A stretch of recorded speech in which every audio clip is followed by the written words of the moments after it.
जैसे आप चुनाव लड़ रहे हैं जी इलाहाबाद में, बड़े धुरंधर नेता भी हैं जो पहले से लड़ते आए हैं, जिनका मुकाबला रहा है। जी तो मैं एक एक करके आपके सामने नाम रखूं और आप अपनी प्रतिक्रियाएं उन पर दे। जैसे जी जो प्रतिक्रियाएं होती है, जैसे मैं आपको सबसे पहले नाम रखता हूं इलाहाबाद से जो विधायक है अभय सिंह चौटाला, आपकी जी। क्या प्रतिक्रिया है? अच्छा, प्रतिक्रिया ऐसे है, मैं भरत सिंह बेनीवाल, जी भरत सिंह बेनीवाल हैं, उनकी प्रतिक्रिया राय आपकी? भरत सिंह बेनीवाल, मेरा मुकाबला अभय सिंह चौटाला के साथ है।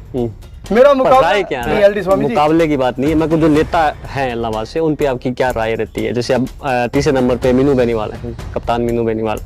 मेरा सभी दोस्तों को नमस्कार, और आप सभी ई समाचार देख रहे हैं और मैं हूं आपका दोस्त एलडी स्वामी। और जैसा कि आप सभी जानते हैं कि हमने सिरसा जिला में जनमत 2024 करके कार्यक्रम चलाया है, जिसमें रानिया, सिरसा और एलनाबाद, डबवाली विधानसभा हम कवर कर रहे हैं। लगातार हम हमारी जो है गांव में जाकर जो है लोगों से बातचीत भी करते हैं, और इस बीच बीच में हम जो चुनाव लड़ने वाले लोग हैं, जो चुनाव लड़ने के इच्छुक है, चाहे वो टिकटार्थी है, उनसे भी आपकी मुलाकात कराते रहते हैं। तो आज हमारे साथ उसी कड़ी में एलनाबाद विधानसभा से उपचुनाव लड़ चुके और पूर्व में पत्रकारिता क्षेत्र से जुड़े रहे और अभी भी थोड़ा थोड़ा आंशिक रूप से जुड़े हुए हैं, और उपचुनाव लड़ा। और उपचुनाव में आप जिससे पता है कि एलनाबाद विधानसभा से अभय सिंह चौटाला ने इस्तीफा दिया और फिर उपचुनाव हुआ, जिसमें गोविंद कांडा और अभय सिंह के बीच में कड़ा मुकाबला रहा और कांग्रेस के पवन बेनीवाल जमानत नहीं बचा पाए। वहीं चौथे नंबर पर जो प्रत्याशी रहे वो विक्रम इंदौरा। तो सबसे पहले तो स्वागत करें हमारे साथी विक्रम इंदौरा का। स्वागत है भाई साहब आपका ई समाचार पर। सबसे पहले तो ई समाचार देखने वाले तमाम दर्शकों का मैं धन्यवाद करता हूं, और आपका भी धन्यवाद करता हूं कि आपने अपने इस चैनल पर समय दिया है हमें जी। तो क्या ऐसी परिस्थितियां रही होगी कि चुनाव लड़ा जाए पत्रकारिता छोड़कर? क्या परिस्थितियां थी ऐसी? स्वामी जी, बात ऐसी है, पत्रकारिता छोड़ करके राजनीति में आने का जो ये कदम है, ये आज से नहीं है, क्योंकि हम पत्रकारिता का मुख्य उद्देश्य आमतौर पर जनता के मुद्दे उठाना होता है। जनता के मुद्दे उठा करके उन्हें शासन प्रशासन सरकार तक ले जा करके उन्हें हल करवाना होता है। और ऐसे ही हमने गांव-गांव में जब जाकर देखा, इलाहाबाद हल्के की दशा देखी, तो बड़ी जो मैं कह सकता हूँ बड़ी दुर्दशा है इलाहाबाद की। बार बार सत्ता में रहने के बाद भी वहां पर लोग विकास कार्य नहीं करवा सके, तो हम अपना दुर्भाग्य मानते हैं। और मैं इलाहाबाद की समस्त जनता से अपील और निवेदन करना चाहूँगा कि लगातार आपके बीच में जो धनाढ्य पूंजीपति लोग आपके बीच में आते हैं, वो आपके सरोकार के, आपके काम के कभी हो नहीं सकते। आपके काम का वही आदमी हो सकता है जो सदैव आपके बीच में रह करके आपके मुद्दे उठाए हैं, आपके उन तमाम मुद्दे हल भी करवाए हैं जी। तो जैसे आपने कहा कि बड़े धनाढ्य लोग हैं और उसके साथ मुकाबला, तो अपने आप को स्थापित करने के लिए, मतलब आपको ऐसा क्यों लगता है कि उन धुरंधरों के बीच में आप कहीं ना कहीं स्थापित हो सकते हो? ऐसे है स्वामी जी, यहाँ पर इलाहाबाद हल्के की बात करें तो 78 गांव है और 17 वार्ड है। जब हमने सारा आकलन और सारा डाटा इकट्ठा किया तो हमें पता चला भी कम से कम 90,000 वोटर जो हैं वो गरीब जनता के हैं, और गरीब जनता बनाती है और वो बनते हैं।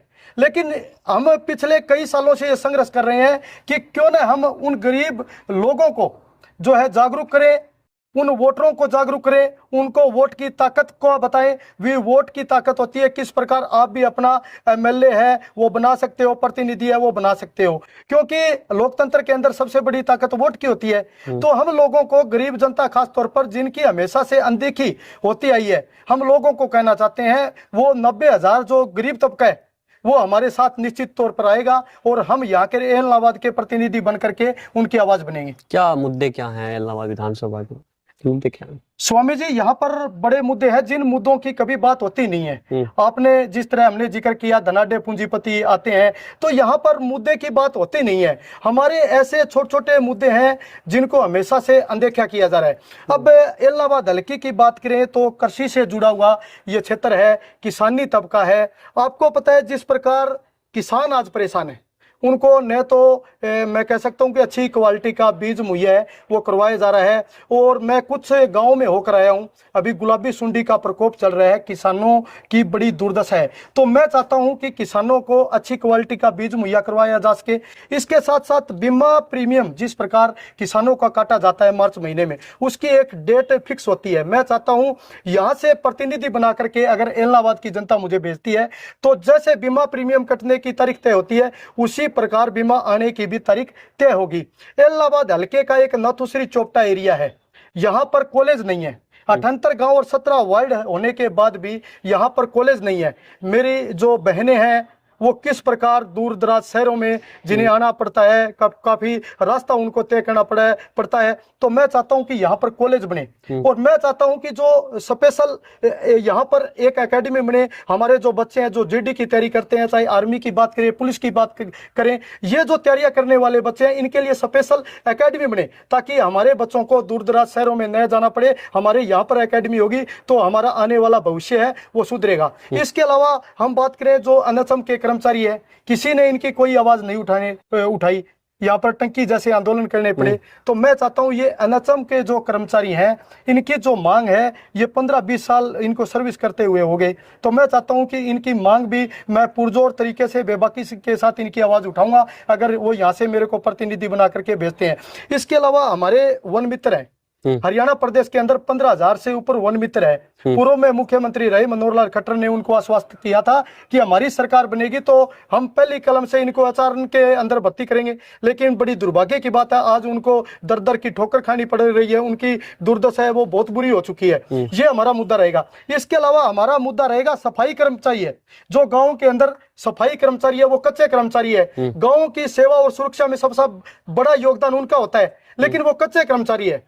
मैं ये चाहता हूं कि वो पक्के कर्मचारी हो। इसके अलावा चौकीदारों को अनेक प्रकार की सुविधाएं मिले, ये हमारा मुद्दा रहेगा। और सबसे बड़ा मुद्दा, क्योंकि किसानी से ये जुड़ा हुआ क्षेत्र है, 5 एकड़ से जो कम एकड़ के जो किसान है, जिनके 5 एकड़ से कम है, उनका पहली कलम से उनका सारा जो कर्जा है वो माफ किया जाएगा। ये मैं मुद्दे लेकर सरकारें करती है, विधायक इसमें क्या कर सकता है? मतलब जो किसानों के लिए कोई नीति बनानी हो, कर्ज माफी जैसा हो, जो सरकारों का काम है, खास करके केंद्र और राज्य की सरकारें। तो राज्य की सरकार पार्टी के साथ जुड़े हुए हैं या फिर निर्दलीय लड़ रहे हैं? मैं निर्दलीय चुनाव लड़ रहा हूँ। यहाँ से विधायक बनकर जब यहाँ की जनता मेरे को भेजेगी, विधानसभा में जाऊंगा, बेबाकी के साथ इनकी आवाज उठाऊंगा कि जो 5 एकड़ से कम के जो किसान है उनका कर्जा जो है माफ किया जाए। हम भी सरकार का यहाँ से निर्दलीय विधायक बन करके जाएंगे तो हम भी सरकार को ये महसूस कराएंगे, सरकार को हम ये महसूस कराएंगे कि जो किसान 5 एकड़ से कम है उनका कर्जा माफ हो। हम सरकार पर ये दबाव डालेंगे तो क्यों ना होगा, किसानों की सुनी जाएगी। किसानी तबका है और किसान मजदूर है वो मेरे साथ है इस बात। बहुत बढ़िया। किसानों के विषय पर भी, युवाओं के विषय पर भी, खास करके यहाँ बेरोजगारी की बात करें, कर्मचारियों के मुद्दे पर भी बड़ी शानदार बात रखी। अब मैं आपको जैसे आप चुनाव लड़ रहे हैं, इलाहाबाद में बड़े धुरंधर नेता भी हैं जो पहले से लड़ते आए हैं, जिनका मुकाबला रहा है, तो मैं एक एक करके आपके सामने नाम रखूं और आप अपनी प्रतिक्रियाएं उन पर दे। जैसे जो प्रतिक्रियाएं होती है, जैसे मैं आपको सबसे पहले नाम रखता हूँ इलाहाबाद से जो विधायक है अभय सिंह चौटाला, आपकी क्या प्रतिक्रिया है? अच्छा, प्रतिक्रिया ऐसे है, मैं समस्त इलाहाबाद की जनता को कहना चाहता हूँ, ये धनाढ्य और पूंजीपति किस्म के लोग आपको चुनाव के समय में दिखते हैं, बरसाती मेंढकों की तरह आते हैं, आपके काम से इनको कोई सरोकार नहीं है।